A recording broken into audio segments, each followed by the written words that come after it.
मैं डिम्पल चड्डा, चड्डा ग्रुप। हम महाराष्ट्र में 26,200 घर बनाने जा रहे हैं गरीब लोगों के लिए। गरीबों के लाडले मुख्यमंत्री जी श्री एकनाथ शिंदे जी, उनका ऐसा कहना है कि हम जो गरीबों को घर बना के दे रहे हैं उसमें मैं आपकी मदद करने को तैयार हूं, क्योंकि आप सिर्फ गरीबों को घर देने जा रहे हैं 374 करोड़ में, और उसके बाद 150 करोड़, 525 करोड़ में 125 करोड़ मुझे सरकार ने दी है, 400 करोड़ मैंने अपनी जेब से लगा रखा है। तो देखिए, ये गरीबों का लाडला मुख्यमंत्री श्री एकनाथ शिंदे जी ये सिर्फ गरीबों को घर देने जा रहे हैं, गरीबों का घर का सपना पूरा करने जा रहे हैं। 1,25,000 लोगों को हमारे माननीय गरीबों के लाडले मुख्यमंत्री जी घर देने जा रहे हैं। अगर वो गलत कर रहे हैं तो ये जनता ने फैसला करना है कि एक मुख्यमंत्री गरीबों को घर देने जा रहा है और दूसरी पार्टियां गरीबों को घर देने वाले काम को रोक रही हैं। फैसला आप लोगों ने करना है। महाराष्ट्रामध्ये नो टॉलरन्स अगेन्स्ट अनार्की असं राज्य चाललंय असं आदरणीय मुख्यमंत्री साहेब बोलतायत। 2 उपमुख्यमंत्री आणि 1 मुख्यमंत्री या राज्याला लाभलेले आहे आणि इतकं असताना सुद्धा मुख्यमंत्री श्री देवेंद्र फडणवीस साहेब आणि उपमुख्यमंत्री एकनाथ शिंदे साहेब आणि त्या काळचे मुख्यमंत्री एकनाथ शिंदे साहेब यांचं नाव घेऊन आणि यांचा पूर्ण पाठिंबा आहे असं भासवून चड्डा ग्रुपचे डिम्पल चड्डा यांनी चड्डा रेसिडेन्सी नावाची एक गृहनिर्माण प्रकल्प हा प्रकल्प सुरू केला वांगडी बदलापूर नगर परिषद मध्ये काळव ग्रामपंचायत हद्दीमध्ये वांगडीचा प्रकल्प आहे। वांगडी गृहनिर्माण प्रकल्पाची मोठ्या प्रमाणावर जाहिरात केली, मी त्याच्यामध्ये कोट्यावधी रुपये गुंतवलेले आहेत असं आभास तयार केला आणि प्रधानमंत्री आवास योजना, म्हाडा, गरिबांना परवडणारी घर देणार असं एक वस्तुस्थिती तयार केली आणि मध्यमवर्गीय आणि इकॉनॉमिक वीकर सेक्शन ज्याला म्हणतो आपण EWS, तर अशांना घर देणार, घराचं स्वप्न दाखवणार, स्वप्न दाखवून हजारो लोकांची फसवणूक आणि लूट चड्डा ग्रुपच्या माध्यमातून केल्याचं निदर्शनाला आलेलं आहे। हे सगळे फ्लॅट सीकर्स फ्लॅट घेण्यासाठी स्वतःच्या कष्टातून, मुंबई हे चाकरमणी लोकांचं गाव आहे, इथं काही साऊथ मुंबईमध्ये 45 कोटीचं 50 कोटीचं घर खरेदी करणारे लोक नाहीत त्या प्रकल्पात गेलेले। कुणी 5 लाख, कुणी 10 लाख, कुणी 2 लाख, कुणी 8 लाख, प्रत्येकाने कर्ज काढलं। जे आहे ती सेव्हिंग रिटायरमेंटला आलेलं कुणाच तरी आता आपल्याला गुंतवणूक होते, ऍप्रिशिएशन होईल, भाड्याने घर देऊन त्याला 4 पैसे उत्पन्न मिळेल म्हणून जे लोक सेवानिवृत्त झाले त्यांनी गुंतवणूक केली। ज्यांना घराचं भाडं नकोय, परवडत नाही, घराचं घर असावं स्वप्न असतं, बायको घरी कुरकुर करते, भाड्याच्या घरात किती दिवस राहायचं, आई घरी कुरकुर करते, भाड्याच्या घरात किती दिवस राहायचं म्हणून मुलांनी आणि नवऱ्यानी आणि काही ठिकाणी पत्नी, सिंगल मदर्स अशा अनेक लोकांनी आजारी आपल्या पोटाला चिमटा घेऊन घराचे स्वप्न पूर्ण करण्यासाठी गुंतवणूक केली, घराचं डाऊन पेमेंट केलं, कर्ज काढलं, कर्जाला आवश्यक कागदपत्र तयार केली, त्याच्यासाठी लागणारे इन्कम टॅक्स रिटर्न्स भरले, सगळे प्रिपरेशन तयार करून माझी फाईल होती की नाही ही शंकेतून कुणी जे जमेल त्या हाऊसिंग लोन घेतले आणि डाऊन पेमेंट, हाऊसिंग लोन हे सगळं करून कित्येक वर्ष हे सगळं भरत राहिले। मात्र त्या प्रकल्पामध्ये 2-4 थडगी बांधून ठेवले, याच्या व्यतिरिक्त एकही घर तिथं तयार होताना दिसत नाही आणि झालेलंही नाही। 133 बिल्डिंगचा हा प्रकल्प होता असं दाखवलं गेलं आणि त्या सुरुवात करताना अशाच पद्धतीनं या चड्डा रेसिडेन्सीचे जे हे चड्डा आहे डिम्पल चड्डा आणि हा चड्डा ग्रुप जो आहे यांच्यावर अशाच पद्धतीचे यापूर्वी सुद्धा फसवणुकीचे, सीबीआयचे वगैरे आरोप झालेले आहेत। हा प्रकल्प लॉन्च करताना गरिबांना परवडणारी घर देणार अशा पद्धतीची पत्रकार परिषद पत्रकार संघात घेतली आणि त्याच्यात पूर्ण 8,228 फ्लॅट निर्माण करणार, 113 टावर मध्ये 7 मजल्याचे टावर होणार आणि या व्यतिरिक्त त्यांच्यावर जे काही कोणी त्या वेळेला आरोप केले होते तर ते सगळे आरोप सुद्धा तथ्यहीन आहेत आणि मी खूप धुतल्या तांदळासारखा आहे. मी या लोकांना घर देऊ शकतो. म्हणजे यांनी फसवणुकीचा जो हा सापळा रचला अनेक कुटुंबांना फसवणूक करण्याचा, त्याच्यामध्ये अनेक मध्यमवर्गीय कुटुंब भरडली गेली आणि ही फक्त भरडली गेली नाही तर ही अशी चिरडली गेली की पहिले आहे ती सेव्हिंग गेली, त्यानंतर परत कर्जबाजारी झाले आणि आता न मिळालेल्या घराचे हप्ते वसूल करण्यासाठी ते कर्जाच्या ज्या काही बँका आहेत त्या तगादा लावत आहेत. शुगर, बीपी, कॅन्सर, काही लोकांना लकवा झाला, पॅरालिसिस झाला, अनेक लोकांची नोकरी गेली आहे कारण हे तुमचं काही एनबीएफसी वाले दारात जाऊन बसतात त्या कंपन्यांच्या, जॉब सोडावे लागले. असंख्य कुटुंबांना फार मोठ्या प्रमाणावर त्रास या चड्डा डेव्हलपरचा आणि या डिंपल चड्डाचा होतोय.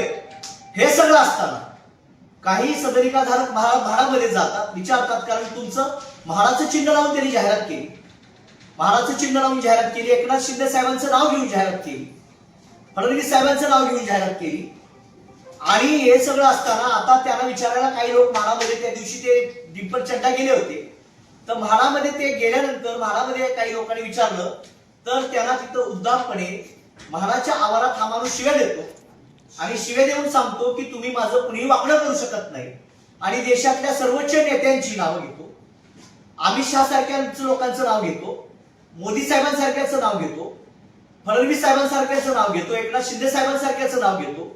हे सगळे देशाचे नेते आहेत. या नेत्यांचं नाव घेतल्यावर कुणाची विषात त्याच्या बाबतीत तक्रार करण्याची होत नाही. हे किरकोळ 2-5 लाख रुपये 5 वर्षात 2 वर्षात 2-5 लाख रुपये सेव्हिंग झालेले हे लोक आहेत आणि अशा लोकांना जर अमित शहा साहेबांचं, मोदी साहेबांचं, फडणवीस साहेबांचं, एकनाथ शिंदे साहेबांचं नाव घेऊन जर हा माणूस मुस्कटदारी करत असेल तर यांनी न्याय मागायला जायचं कुणाकडे, हा सगळ्यात मोठा प्रश्न झालाय. 4,500 ते 5,000 घरांचे पैसे घेतले, 5-5 वर्ष कुणाला घर तर दिलंच नाही, अजून ती खडगी आहेत ती जुनी दाखवून परत नव्या बुकिंग घ्यायला सुरू आहे. हे सगळं उघड्या माथेरी होत असताना आमचं फ्लॅट धारकांचं सगळ्या या मामली प्रकल्पाचे पीडित फ्लॅट धारकांना फ्लॅट ओनर असोसिएशनच्या माध्यमातून यांची एक संघर्ष समिती बनली आणि त्या संघर्ष समितीच्या माध्यमातून चड्डा रेसिडेन्सी वांगणी म्हाडा गृहप्रकल्प पीडित संघर्ष समिती झाली आणि या संघर्ष समितीच्या माध्यमातून पुढच्या 10-15 दिवसामध्ये हा जर प्रश्न आदरणीय एकनाथ शिंदे साहेब हे गृहनिर्माण मंत्री आहेत, मुख्यमंत्री साहेबांच्या मार्गदर्शनाखाली आणि एकनाथ शिंदे साहेबांनी हा जर प्रश्न सोडवला नाही तर हे सगळे लोक एकनाथ शिंदे साहेबांच्या घराच्या बाजूला जाऊन तिथं धरणे निदर्शन करायला कमी करणार नाही. कारण साहेब हे तुमचं हाऊसिंग मिनिस्ट्री आहे, म्हाडा हे तुमच्या अंडर आहे. तुम्ही त्या व्यक्तीला तिथून हटवा, त्या व्यक्तीला हटवून दुसरा तिथं अल्टरनेटिव्ह चांगला बिल्डर घ्या, नाहीतर म्हाडाला हा प्रकल्प ताब्यात घ्यायला सांगा, अन्यथा हे लोक गप्प बसणार नाही.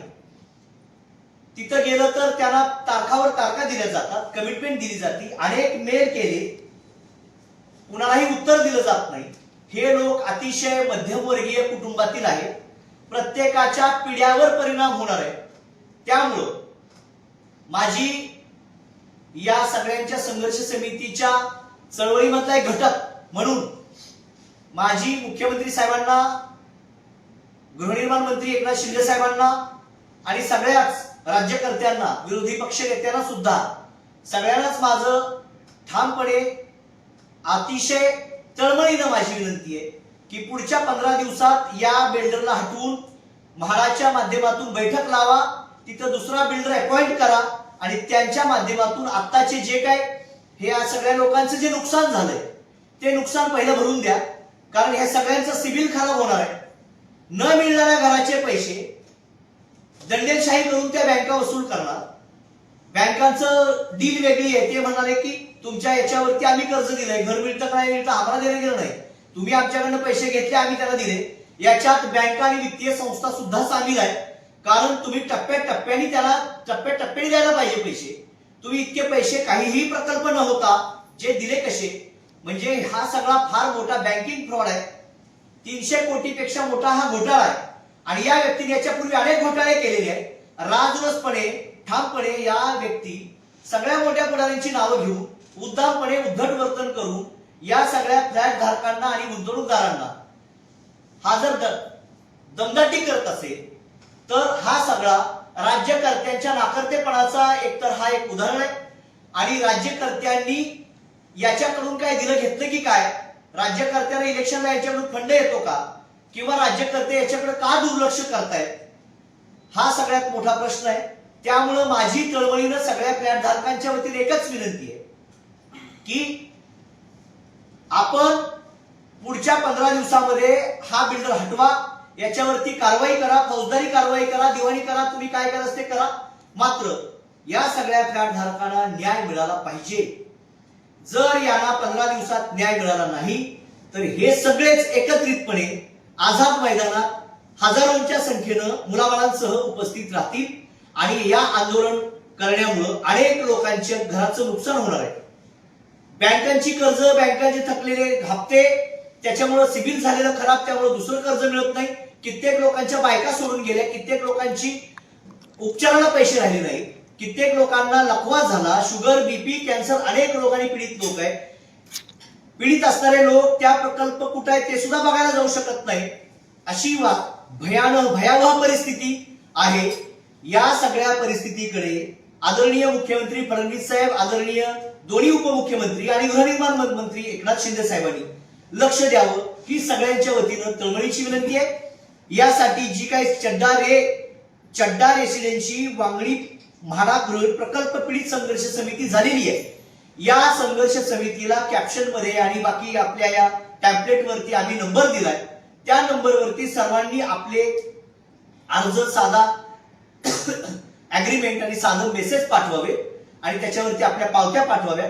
त्या पावत्या जोडून आता येत्या पावसाळी अधिवेशनामध्ये हा मुद्दा मांडण्यासाठी गृहनिर्माण मंत्री एकनाथ शिंदे साहेबांकडे शिष्टमंडळ घेऊन पुढच्या आठवड्यात आपल्याला जायचंय.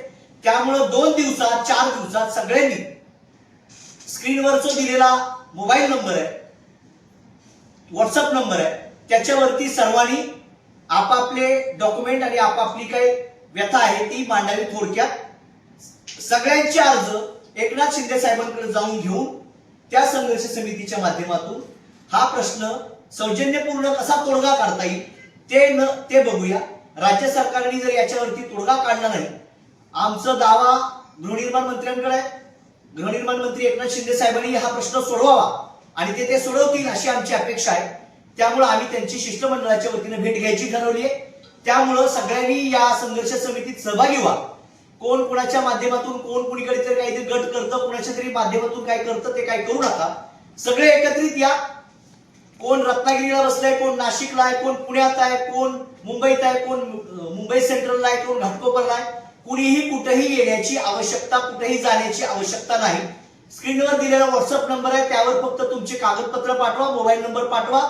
तुमच्या शिष्टमंडळाच्या वतीनं, सगळ्यांच्या वतीनं एकनाथ शिंदे साहेबांची भेट आमचे झगडे साहेब आणि अन्य काही सगळी जी मंडळी आहे. नाव सांगा तुमचं. नामदेव लहाने, पायल निशार, गणेश मोरडे, योगेश शिरसाट, कार्तिक कनोजे. सगळे नाव सांगा तुमचे. राजेश सिंग. हे सगळे लोक शिष्टमंडळाच्या वतीनं 50 जणांचं शिष्टमंडळ झालंय. हे 50 जणांचं शिष्टमंडळ गृहनिर्माण मंत्री आणि मुख्यमंत्री साहेबांचं आणि त्यांचे जे काही भाजपचे प्रदेश अध्यक्ष आहेत चव्हाण साहेब, या सगळ्यांचं भेट घेतील आणि भेट घेऊन हा मार्ग या लोकांना कसा न्याय देता येईल हा प्रयत्न करतील. आम्ही कुठल्याही नेत्या पुढाऱ्यांच्या किंवा कुठल्या राजकीय पक्षाच्या विरोधात नाही. मात्र हा जो अन्याय झाला हे दूर करण्याचं काम हे राज्यकर्त्यांचं आहे, शासकांचं आहे, मुख्यमंत्री साहेबांचं आहे आणि गृहनिर्माण मंत्र्यांचं आहे. त्यामुळं आम्ही त्यांना न्याय मागायला जाणार आहे. त्यांनी ते न्याय देतील अशी अपेक्षा.